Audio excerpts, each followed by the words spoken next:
اللہم صل۔ ایک چیز پتا کرنا تھا کہ 4 رکعت والی نماز میں پہلے تشہد میں درود شریف پڑھ سکتے ہیں؟ جی ہاں، انشاءاللہ پڑھ سکتے ہیں اگر آپ کو اطمینان ہے، لیکن امام چونکہ تشہد میں پہلے تشہد میں 4 رکعت والی میں نماز زیادہ لمبی کرنی جو ہے وہ مستحب نہیں ہے، اگر امام ہے تو افضل یہ ہے کہ وہ پیارے رسول عام طور پر یہی کرتے تھے جماعت میں کہ آپ التحیات پڑھ کے اٹھتے تھے، پھر اس کے بعد دوسری رکعتیں، اور دوسری 2 رکعتوں میں بھی صرف سورہ فاتحہ اکثر پڑھا کرتے تھے۔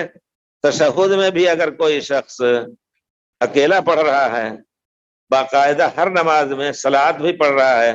اور پھر الحمدللہ کبھی چوتھی رکعت میں بھی سورہ فاتحہ، تیسری اور چوتھی میں بھی سورہ فاتحہ کے علاوہ کچھ اور پڑھ لے رہا ہے تو جائز ہے، اس سے نماز باطل نہیں ہوگی۔ البتہ حنفی علماء کی کتابوں میں آپ جا کے دیکھیں تو بعض علماء نے انہوں نے کہا ہے کہ اگر ایک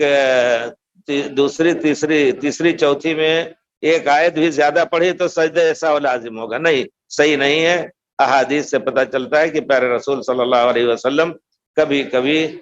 تیسری اور چوتھی میں بھی سورہ فاتحہ کے بعد کچھ اور پڑھ لیا کرتے تھے۔